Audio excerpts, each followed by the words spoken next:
আসসালামু আলাইকুম গাইস, কেমন আছেন সবাই? আশা করি আল্লাহর অশেষ রহমতে ভালো আছেন। তো আজকে আপনাদের জন্য এমন একটা গল্প নিয়ে আসলাম যে গল্পটা মানুষের জীবন পরিবর্তনের গল্প।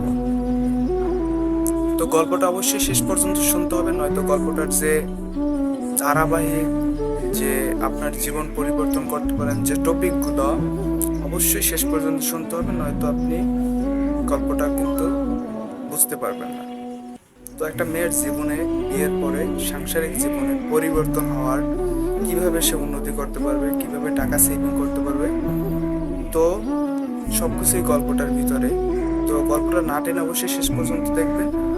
আর হচ্ছে, আপনি যদি আমার চ্যানেলে নতুন হয়ে থাকেন অবশ্যই আমার চ্যানেলটাকে সাবস্ক্রাইব করে দেবেন, আর এরকম নতুন নতুন গল্প পেতে অবশ্যই আমার পাশে থাকবেন।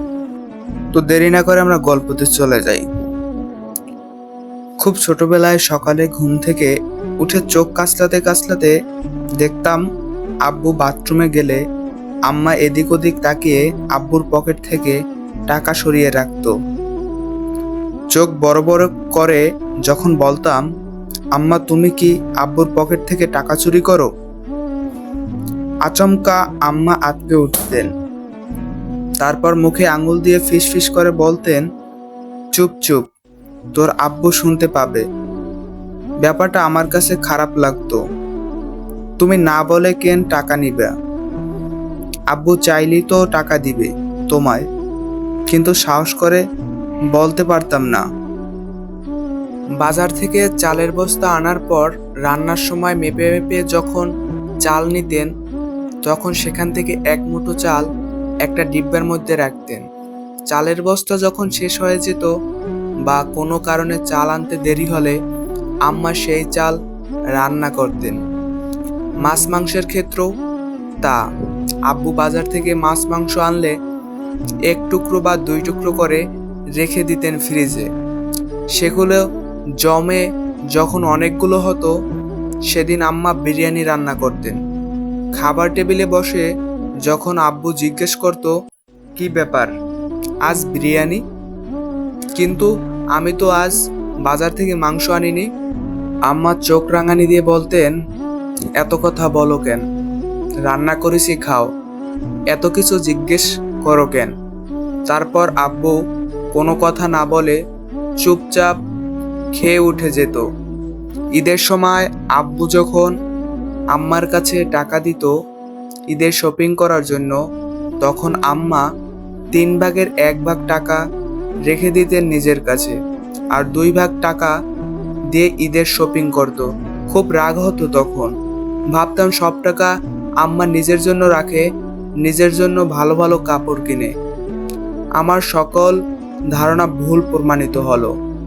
আমি সাবালিকা হওয়ার পর কোনো এক বোর্ড পরীক্ষায় আমি খুব অসুস্থ হয়ে পড়লাম। ডাক্তার পরীক্ষা নিরীক্ষা করে বললেন অপারেশন করতে হবে। আব্বুরও ব্যবসা লস, টানাটানি চলছে। সেই সময় পুরো চিকিৎসার টাকা আম্মা দিল।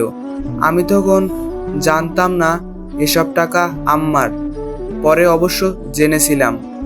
তারও কয়েক বছর পরের কথা। গ্রাম থেকে খবর এলো আমাদের জমির পাশের জমি বিক্রি হবে। 2 জমির এক লাইন। আব্বু কিনবে না করেও বললেন কিনবো। সব টাকা জোগাড় করার পর দেখা গেল আরো 2.5 লক্ষ টাকা শর্ট। হুট করে একসাথে এতগুলো টাকা কেউ দিতে রাজি হলো না। সেই সময় আম্মা দিল 2.5 লক্ষ টাকা। একজন 24 ঘন্টা সংসারের পিছনে ছুটে চলা নারীর 2.5 লক্ষ টাকা দেওয়ার চারটিখানি কথা না। সবাই অবাক হয়েছিল, কিন্তু সবার আড়ালে হেসেছিল আব্বু। আমার জহুরির চোখ সেটা ধরে ফেলছিল। আব্বু সেই জমি আম্মার নামে কিনলেন। আমার বিয়ের দিন আমাকে সাজানোর পর আম্মা রুমে এলেন এবং সবাইকে বের করে দিলেন সেখান থেকে। 2টো বালা আমার হাতে পরিয়ে দিতে দিতে বললেন, তোমার গুণধর বাপ বহুবার ব্যবসায় লস খাইছে, তার খেসারত দিতে হয়েছে আমাকে। প্রথমবার লস হয় তুমি ভূমিষ্ঠ হবার পর। সে সময় নিজের ধার দেনা দেওয়ার জন্য সে আমার শখের গয়নাগুলো বিক্রি করে। আমি তোমাকে বুকে জড়িয়ে কান্না করেছিলাম। টানা 1 মাস তোমার গুণধর বাপের সাথে কথা বলি নাই আমি অভিমানে। এরপর ব্যবসায় যখন লাভ হলো তখন তার থেকেও বেশি গয়না আমাকে গড়িয়ে দিয়েছে, কিন্তু সেগুলো আর তো পাইনি। ছোটবেলায় বলতে না, আম্মা তুমি কি আব্বুর পকেট থেকে চুরি করো? এই চুরির টাকায় তোমার মা অনেক কিছু করেছে, এই বুদ্ধি তোমার নানু আমায় দিয়েছে। সংসারের মেয়েদের টাকা উড়ালে হবে না, বরং সঞ্চয় আর হিসাবি হতে হয়। মানুষের অবস্থান কই থেকে কই চলে যায় বলা তো যায় না। সংসার কিন্তু মেয়েরাই ধরে রাখে। সংসারের উন্নতি আর অবনতি একটা মেয়ের হাতে থাকে। আশা করি তুমিও আমার মতো হবে। এক বর্ষণমুখর সন্ধ্যায় আব্বুর সাথে বারান্দায় বসে শ্বশুরবাড়ির গল্প করছি, আর আম্মা রান্নাঘরে খিচুড়ি রান্না করছে। গল্পের এক ফাঁকে আব্বু তার মোটা ফ্রেমের কালো চশমাটা চোখ থেকে নামালেন আর বললেন, আমার দৃষ্টিতে তোমার মা একজন আদর্শ নারী। ব্যবসায়িক খাতে অভিজ্ঞ হওয়ার পরও অসতর্কতার জন্য আমি বহুবার লস খেয়েছি। তোমার আম্মা আমাকে ততবারই সাপোর্ট করেছে। টানাটানির দিনও গেছে আমাদের, তখন তুমি খুব ছোট। অন্য সব নারী হলে অভাব দেখলে দৌড়ে পালাতো, কিন্তু সে আমাকে মেন্টালিটি সাপোর্ট করে গেছে।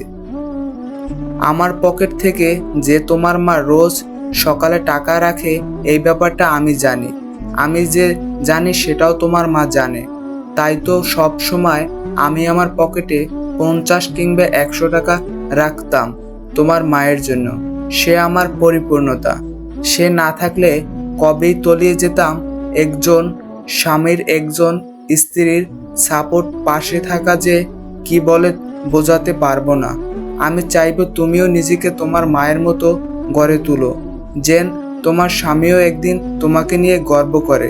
তোমার আম্মাকে আমি মাঝে মাঝে বলি, এত কিছুর পরও আমাকে ছেড়ে কেন গেলে না? তোমার আম্মা কি বলে জানো?